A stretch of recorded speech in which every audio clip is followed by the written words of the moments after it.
A lot of people make fun of women for buying so many shoes, and I'm like, I've got twice as many shoes as my wife does, you know? Sometimes I'll get the shoe halfway done and be like, no, this sucks. And then I'll strip it down and redo it. Every journey needs a first step.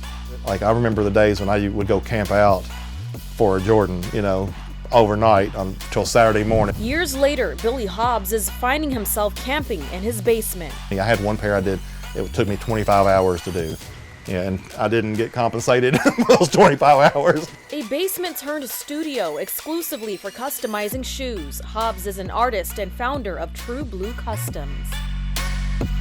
I was always into art, like art class, and I never really did much painting. It was always like drawing, pencil, and stuff like that. He started customizing sneakers for his son and friends. Had a few customers in like New York and Chicago that I was doing Air Force Ones for, and they were just like random themes, you know, and it was just like printable fabric, cut out, glued on the shoes, you know, kind of generic and kind of horrific, actually. If I look back on them now, they were pretty bad. But the effort kicked off a solid side hustle. He took his work to social media to attract other sneakerheads, showing off his shoe game on Instagram. Tyler Eulis reached out and was like, hey, can you do a pair of shoes for me, like a pair of Jordans? And I'm like, oh yeah, that's awesome, you know, cool. But it was one pair that made him hit the ground running. All eyes on Kentucky that year.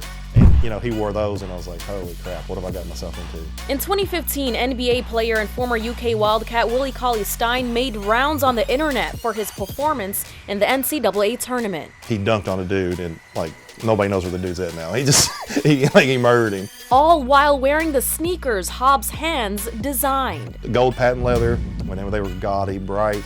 The soles I dyed blue. I put Trill on the inside of one shoe and then WCS on the other. A magical dunk that turned a sneaker sensation into a booming business. I think it was a Thursday night. I went to bed, had like 3,000 or 4,000 followers, you know, something kind of small. I woke up the next morning, my email inbox was flooded.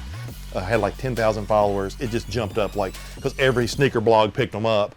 And at that point I was like, this is real. Like, these people are crazy. You know, people really love this stuff. It was a craze that was hard to ignore. I seriously sit in this chair probably 80, 90 hours a week. Yeah, I love it, you know, and you have to. So much so that Hobbs left his Pepsi plant job of 12 years to fashion full-time. It's kind of funny looking back now because when I quit, a lot of people that I worked with are like, you're crazy. And then now it's like I do work for some of them. You know, like some of my old bosses call me and say, hey, I want some shoes for my daughter. Since opening his downstairs studio in 2011, Hobbs has customized thousands of shoes for big names on and off the court and field. Justin Timberlake's got a pair of my shoes. Like Paul McCartney, I've done Chuck Taylor's for him. Adidas for Snoop when he came into town. Thomas Rhett, which was huge. From OKC's Hamidou Diallo to Major League Baseball pitcher Jerome Williams. And their agencies, they'll send me 20 pairs of cleats. Okay, this is for Mother's Day, Father's Day, July 4th. When we visited Hobbs, he was working on a pair of Chicago-themed Jordans for Cincinnati Reds catcher Tucker Barnhart. Some shoes that take about an hour or two, while others need 18 of his attention. My favorite is when you say, Billy, I want this theme, do your thing. That's the best.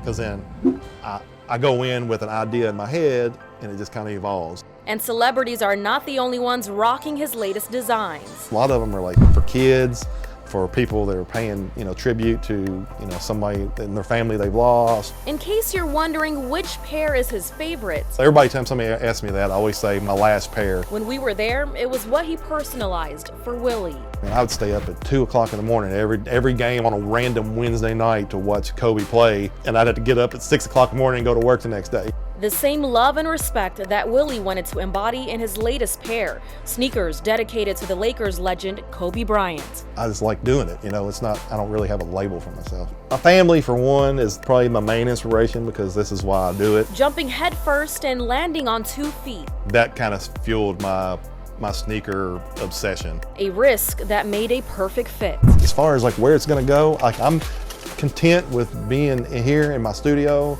and you know, I don't know where it's gonna take me from now. I mean, I don't think customization's going anywhere. I think it's just gonna get bigger and bigger. Senay Gabregarges, WHAS 11 News.